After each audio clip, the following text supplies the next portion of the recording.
Good day, everyone. I would like to thank each of you for your time today.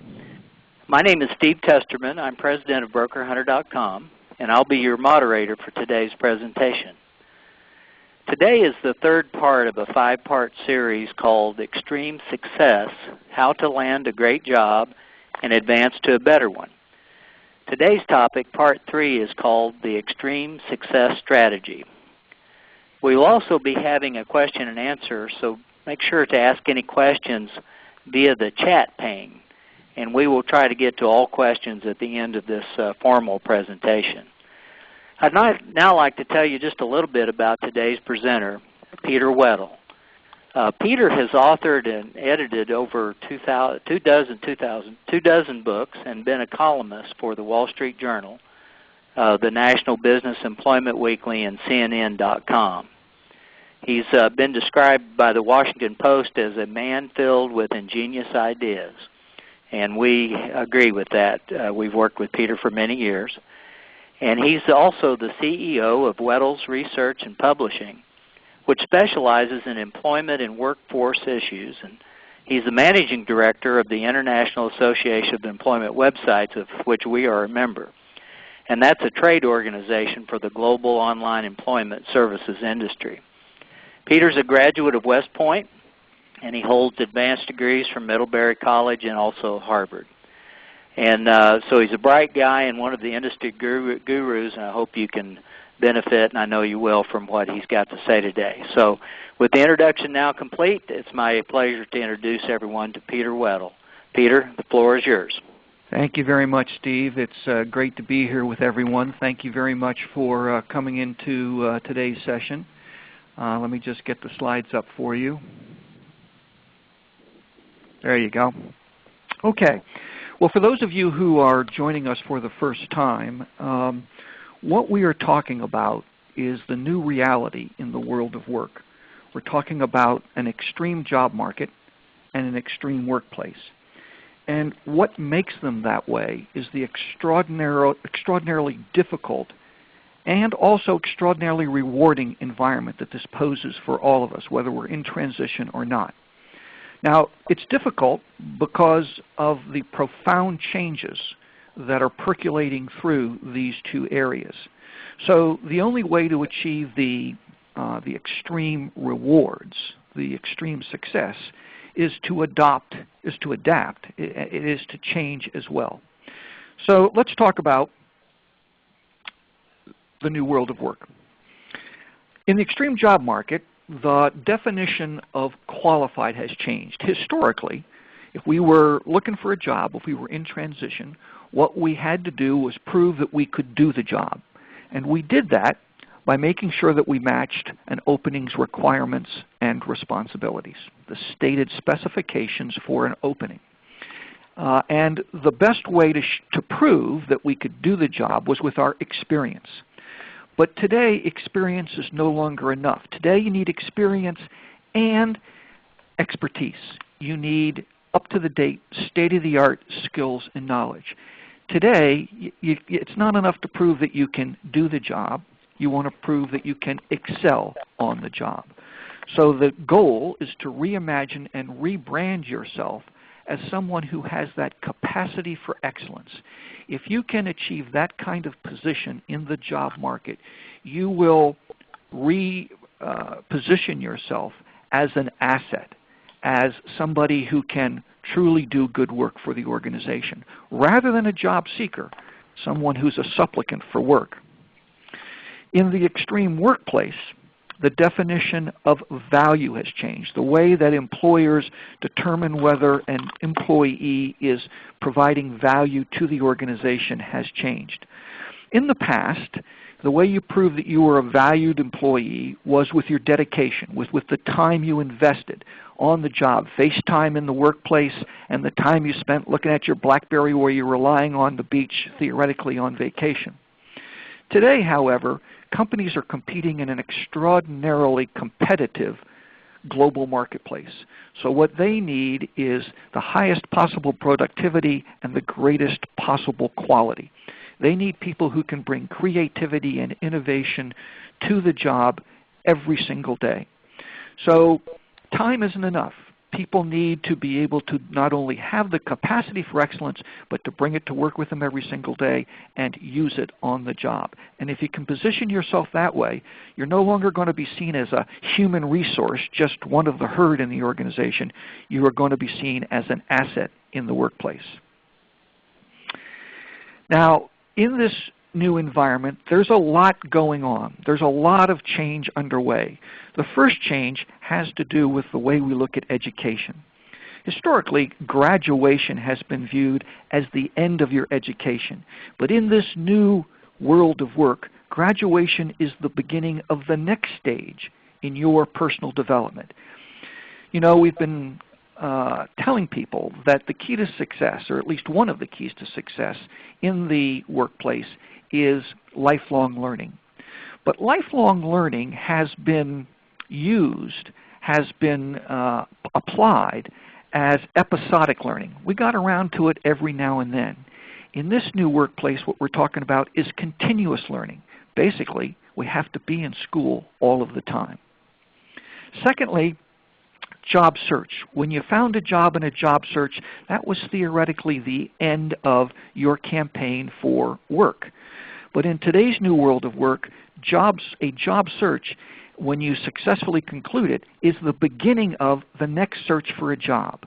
In other words, you're going to probably be changing jobs every 3 to 5 years. Your progress will be continuous if you have a successful career. So one job search, the conclusion of one job search is the beginning of another.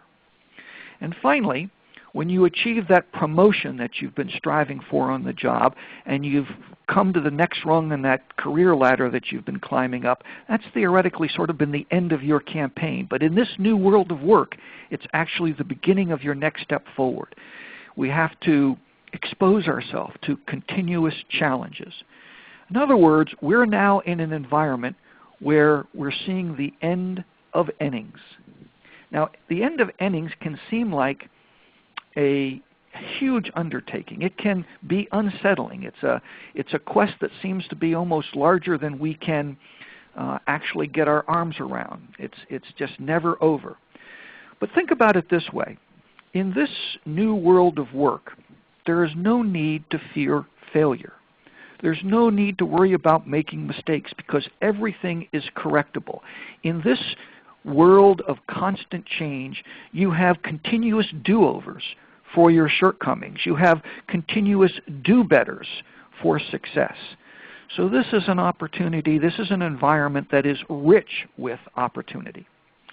Now, the first step in realizing that opportunity, as we talked about in the last session, is to reset yourself as an asset. It is to reimagine yourself, to see yourself as a person of talent.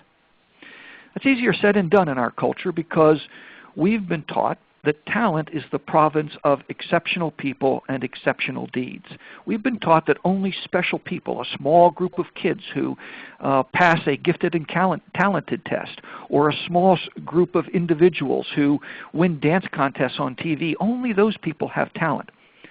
But in reality, talent is something that every single one of us have.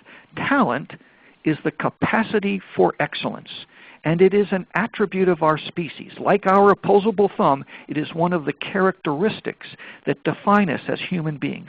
Every single one of you, every single one of your spouses, every single one of your kids, every single one of your parents, all of you have been endowed with the capacity for excellence. The tragedy is that most of us have never figured out what that is. You know, only a very small percentage of us, only a few of us know intuitively what our talent is. And those are the people who say they have a calling. For the rest of us, we really have to do some self-exploration. We have to discover what it is that is our talent. Now, again, as we discussed in the last session, your talent is not a passion. It is rather the intersection of passion and practicality. It's what you love to do and do best. And you find it by rooting around inside yourself and finding the overlap between what engages you, what fascinates you, what is something that you feel compelled to do, one. Two, what is most relevant to you? What do you find gives you the most meaning, the most satisfaction? And three, choice. What would you choose to do if you had no other constraints in your life? So the first step, this becoming a person of talent, is a big challenge, but it is the first and most important step to achieving extreme success. Now, once you see yourself as a person of talent, the next step is to position yourself as a person of talent that employers will recognize. And to do that, you have to develop a proactive strategy. Basically, you have to become a work in progress. Now, the good news is that talent is a limitless capability. You can spend 40 years in your career and you will never push out to the fullest dimensions of your talent. It can be infinitely improved. Talent is something that you can work on forever and still enjoy a continuing advancement in your expression and experience of your talent. The bad news is that talent depreciates over time. It has to be constantly nurtured, continuously improved, or it becomes ineffective and, most important, invisible to employers. So in order to become a person of talent, you have to see yourself as incomplete. And that's really the antithesis of the way we have been positioning ourselves in the job market and in the workplace for the last 75 years. We've been told that the key to success is to look as complete as possible, to have the highest possible degree, to have the most possible experience, and so forth and so on. But in this new world of work, with the end of endings, it's now important that you look incomplete. You look incomplete whether you have a PhD, whether you have 30 years of experience in the workplace, whether you're the CEO of your company. No matter what your seniority, no matter what your level of experience, no matter how high your academic degree, you want to look incomplete. And you want to be a work in progress in two parallel tracks. The first, of course, is in your occupation. You know, there are already a range of occupations that require continuing education units. Engineering, medicine, law, those are professions that have historically always required continuous learning. Well, what's different about this new workplace is that now every profession requires continuing education. But that only gets you halfway to being a person of talent, because you also have to be developing continuous excellence units in your talent, continuously pushing out the boundaries of your excellence. Think about a professional athlete if you want to understand how this plays out. A professional athlete's talent may be their agility, it may be their hand-eye coordination, it may be their strength, it may be their speed. It could be any of those facets. But a professional athlete then takes that talent and applies it to an occupation, let's say professional baseball. So now that professional athlete has to develop two sets of capabilities. The first, in their occupation. They have to practice the skills of baseball all of the time.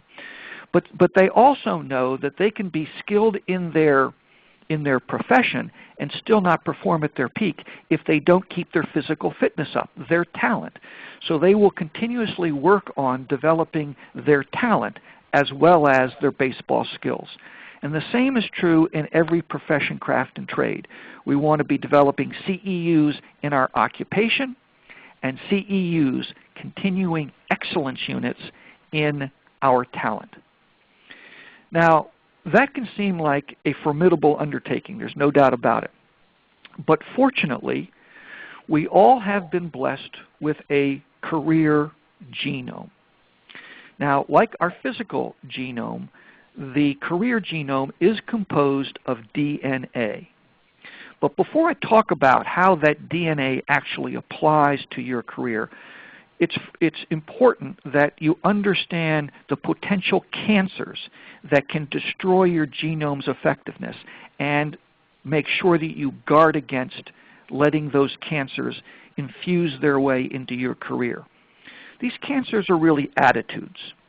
The first might be described this way. It is the view that everything that I've just described, this whole notion of continuous development in both your occupation and your career, well, it's just too hard.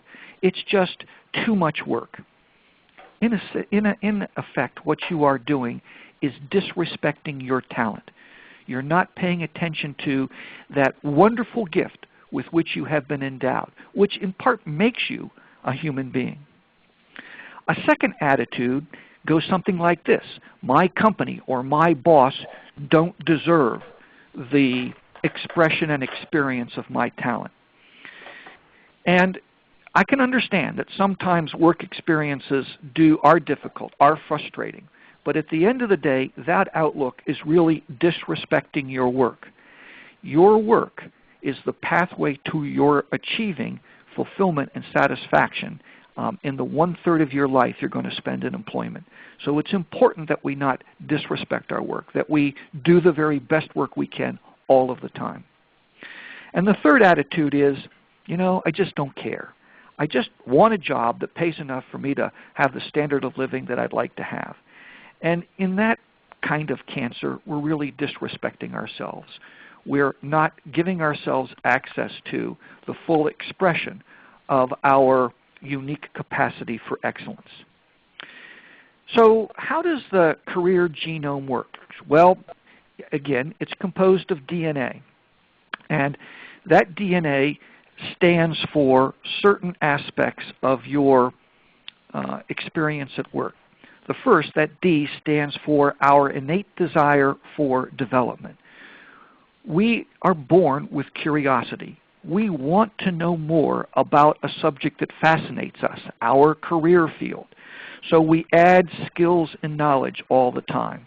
The way we satisfy that urge to know more is by adding that additional knowledge. So the first D stands for our commitment to formal study, to the kinds of courses that we take with academic institutions, the training programs that we take through our professional societies and associations. The N stands for our innate need for nurturing. You know, we not only want to know more, we also want to understand more. And the way that urge is satisfied is by adding wisdom, adding insight that would help us better understand how to take our knowledge and use it in our employment. And the way that that wisdom and insight is typically acquired is through mentoring and through peer-to-peer interaction, the connections that we make with coworkers and colleagues. And finally, that A stands for our innate drive for advancement. We not only want to know more, we not only want to understand more, we want to be able to do more. And that particular urge is satisfied by our exposure to challenges and tests. And what we're looking for here is the opportunity to do something which stretches us, pulls a greater expression of our talent out in our particular career field. So we have the innate capacity to be a work in progress, but how does it actually shape our career? How does this genome actually play out in the course of our career? Well, I suspect that all of you have heard of Maslow's hierarchy of needs. You know, it was 5 levels, and the apex of which he described as self-actualization. And he used a lot of different words to define self-actualization, words like creativity and problem solving. I'm going to use the word fulfillment. There was another social scientist working at about the same time as Maslow by the name of Mihaly Csikszentmihalyi. And he wrote a wonderful book called Flow, which described his experience with all kinds of people looking for their optimum experience. When did they feel most fulfilled, most satisfied, most engaged and given an opportunity to be their best selves? And what his research showed was that the single environment where that typically occurred was work. So what the career genome enables you to do is to flow through the 3 stages of career maturation. Think of this triangle as the apex of Maslow's hierarchy. This is that piece of self-actualization that is unique to human beings. And you move through 3 different stages in your progress, your progressive development at work. The first is employment. And at that point, we're just getting a job. It is the kind of experience you have when you graduate from college. It is the kind of experience, frankly, that occurs often when you are in transition. The measure of merit in this particular phase of your career progression is the prestige of the job or the employer. The greater the prestige of the job or the employer, the more satisfaction that you feel with your employment. Unfortunately, however, because that prestige is based on the employer and based on the job, that prestige means that the employer determines your success. Your level of success is determined by what the employer and your job is able to give you.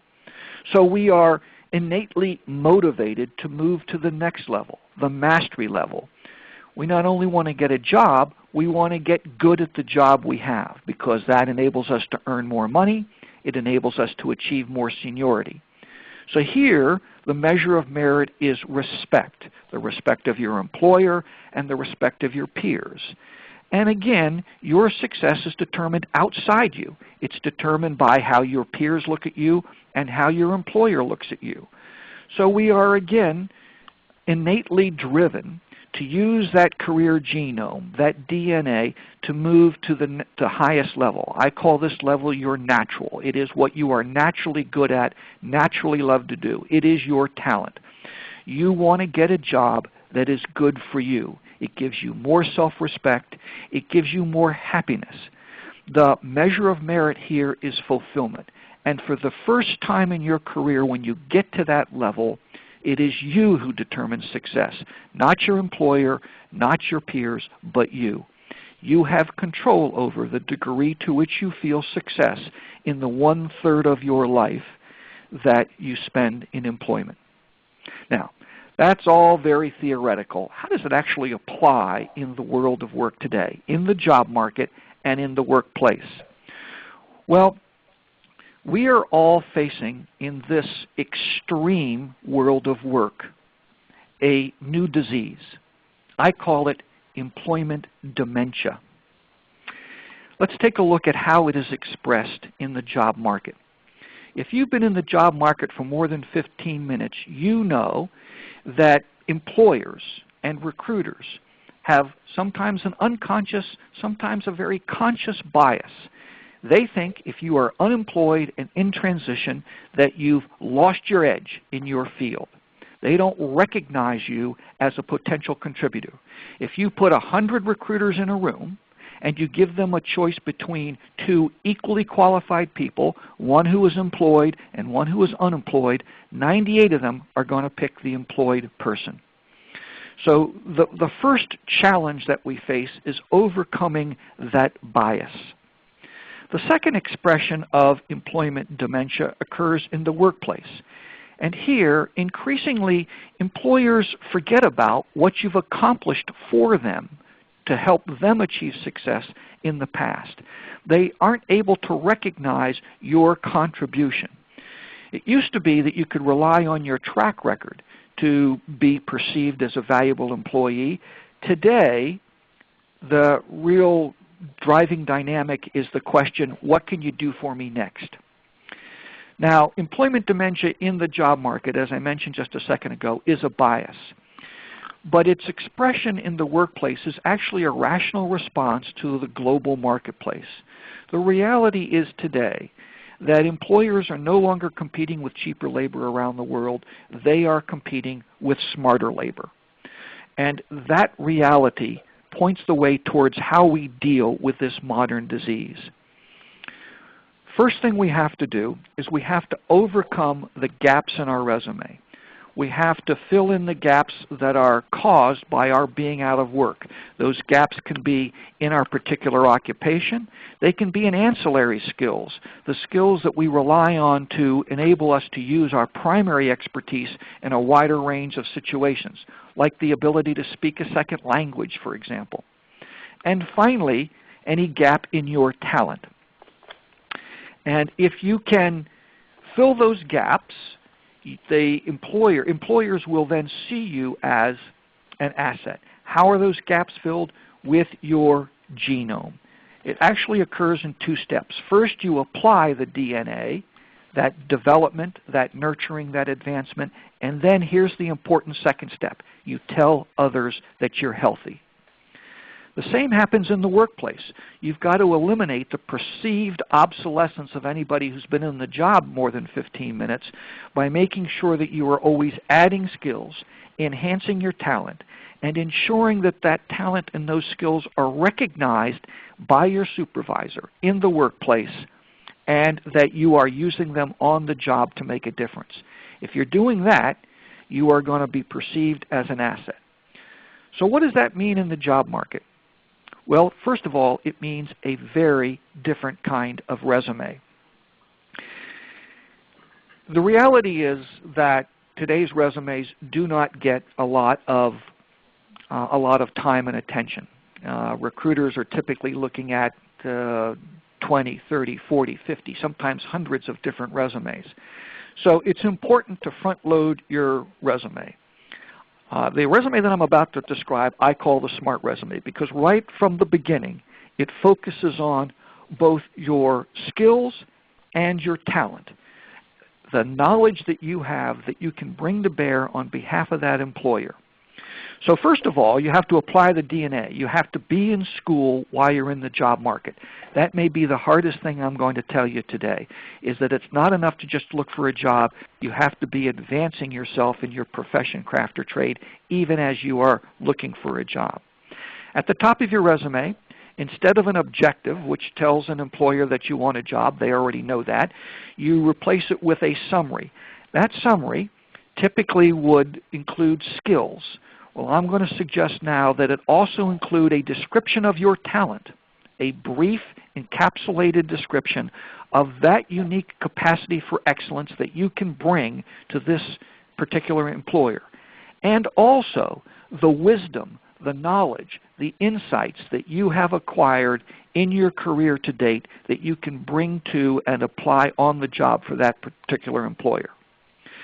Then in the experience section, in every particular entry where you're going to talk about what you did and your accomplishments, I want you to also talk about the talent that you used.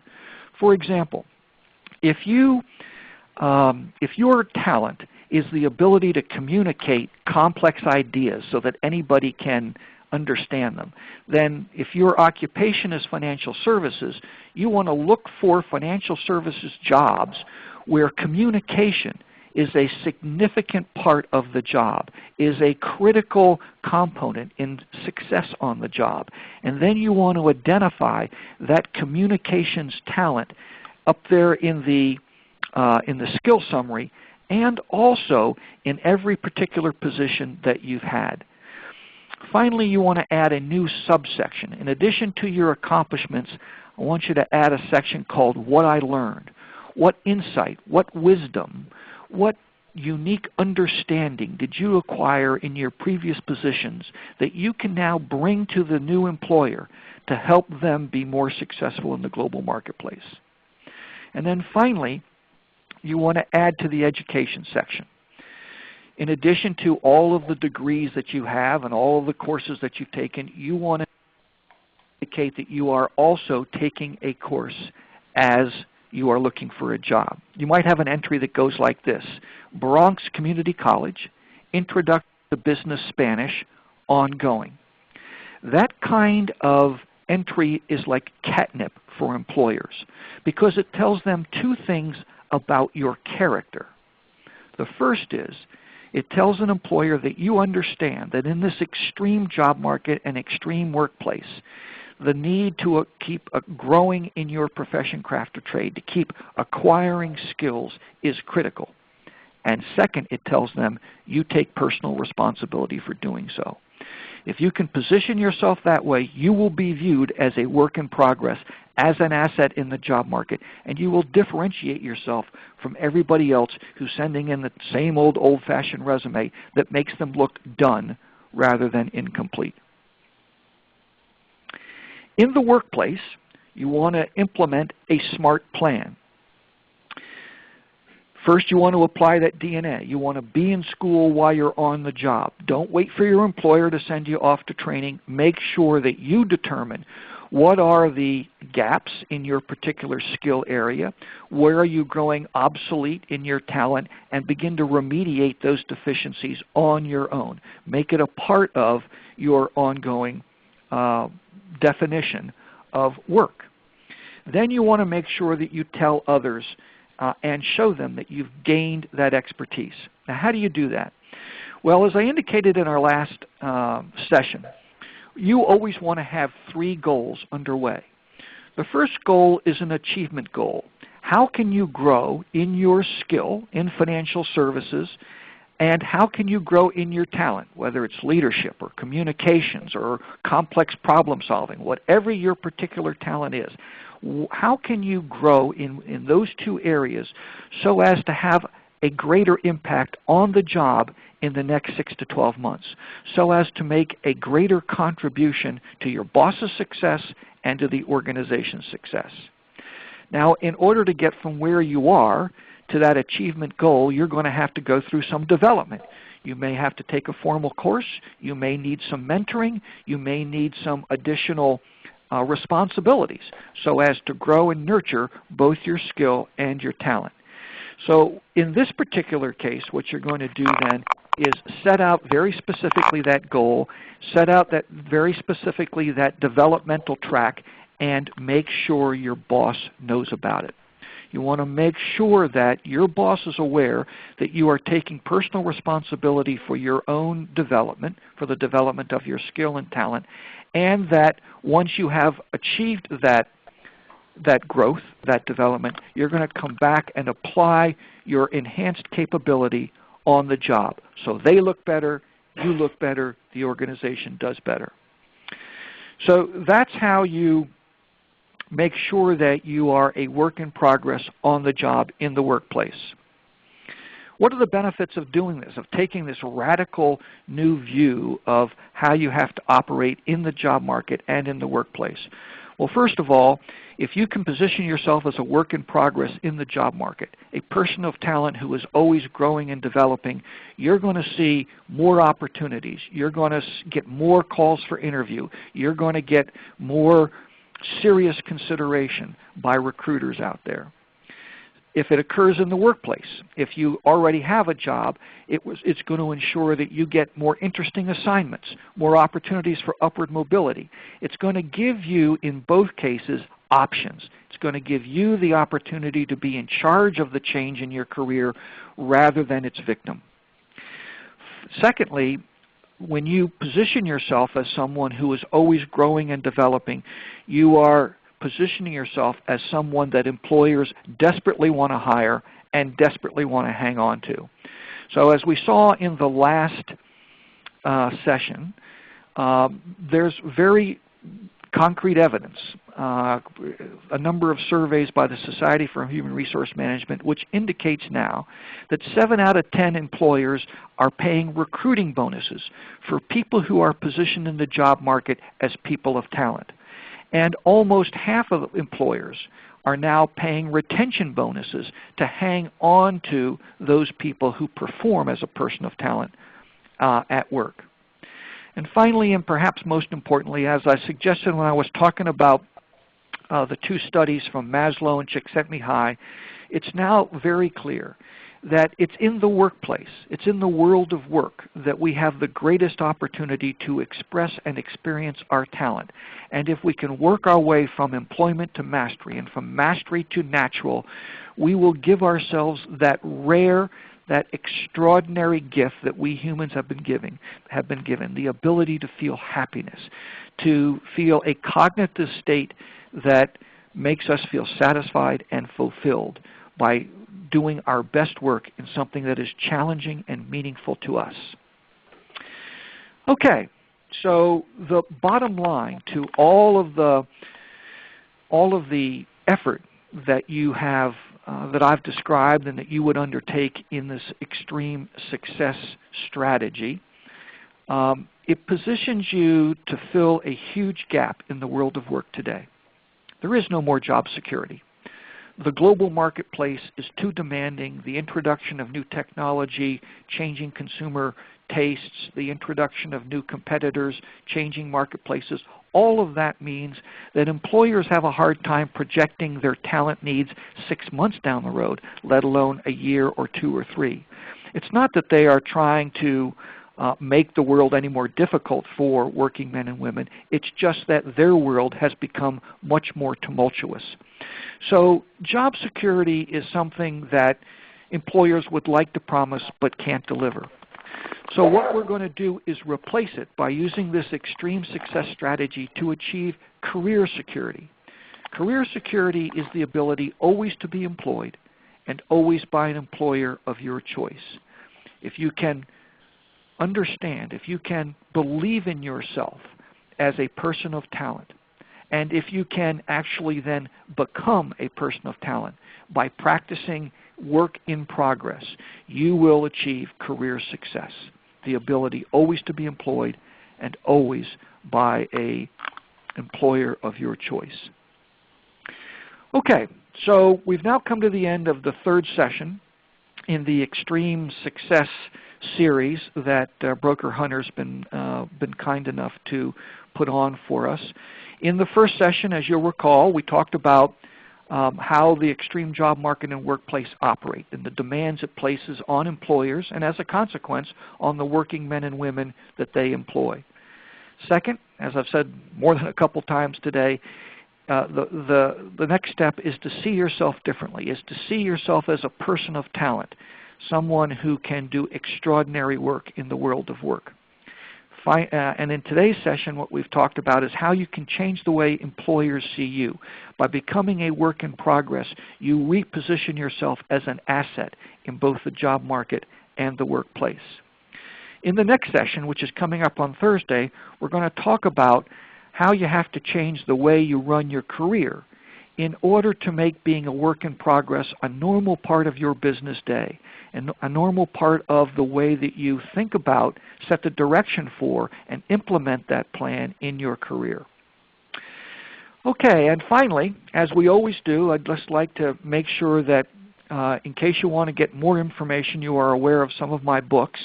The Career Fitness Workbook is a self-study program that will take you all the way through everything I've covered and will cover through this series. It's all about how you can become the captain of your career.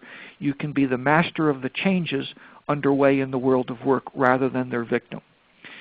The second book, A Multitude of Hope, is a novel. You know, it's perhaps a different way of learning the same information. It provides a lot of the same insights as the Career Fitness Workbook, but it does it through fiction. It's the story of 3 out-of-work baby boomers and the challenges that they face in today's world of work. There is an excerpt of the book at amultitudeofhope.com, and of course you can find the book itself at Amazon.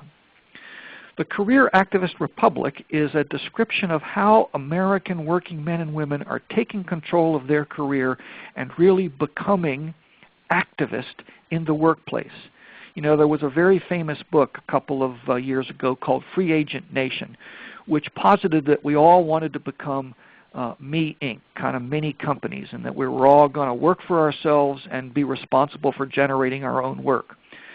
Well, the book only got it half right. We all do want to work for ourselves, but we want to be employed by somebody else. And career activists are people who figured out the code. They know how to work for themselves by being employed by somebody else. And finally, the Success Matrix is a collection of some of the columns I've written in the past about how you can look for a job and manage your career successfully in this new extreme world of work. All of those books are available at Amazon.com. And as I've mentioned in previous sessions, I do write 2 newsletters. They come out every other week. They are free. They come out over the web. And if you'd like to get those newsletters, just go to my website, weddles.com. Right at the top of the home page there's a link you can sign up for those newsletters. Okay, I want to turn the program back over to Steve to see if we have any questions. Okay. Thank you very much, Peter. That was some great pointers and a great presentation as usual. And let's go ahead. If anyone has any questions out there, just type those into the chat window, and I'll pass those on and read those to Peter for his response. And while we're waiting on that, let me see if I can display a final screen.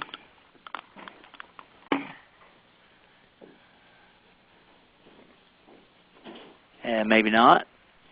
If you can see that screen out there, I just want to thank the sponsors of this session, which is Allstate. They made this series of meetings possible. And also, I'd like to just remind you again that Thursday, we're having at 2 p.m., we're having the Part 4 of this session. And that'll be with Peter again. And then on June the 4th, which is the following Tuesday at 2 p.m., we will have the final session, Part 5. And so we're still waiting for some questions. If anybody has some, we'll give you a few moments to go ahead and type those in. And I am not seeing any. Peter? Okay, we do have some questions, Steve. You got one? Okay, Charlene. We do, okay. We have a question here. When creating our resume, would it be best to remove our years of experience? Well, I know that, or I suspect that this question is probably driven by the unfortunate reality of age bias in the workplace and in the job market. And it is a real and proximate evil that we all have to deal with. That said, I would urge you not to take your years of experience off of your resume for a couple of reasons. One, I believe that one of the ways that you evaluate an employer is by the way you are treated in the recruiting process. In other words, the way a recruiter treats candidates is symptomatic of the way it treats employees. So if it is infected with age bias in the recruiting process, it is going to be infected with age bias in the organization itself. And that means that even if you were to get hired, the likelihood that you would have a successful career there is probably pretty slim. So I know that's a hard piece of advice to swallow, but you know, we all want to work for organizations that will be respectful of what we've learned, what we've been able to accomplish in our years in the workplace. And I would urge you to be steadfast in expressing that part of your record to potential employers. The second reason is, you know, even if you took it off and got past the first hurdle, that telephone interview, eventually they're going to, you know, want to know how many years you spent in each of those prior jobs. So they're going to get that information at one point or another.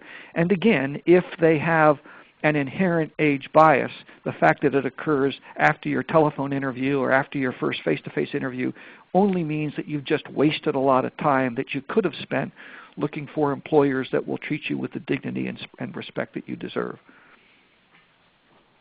Great. Great answer, Peter.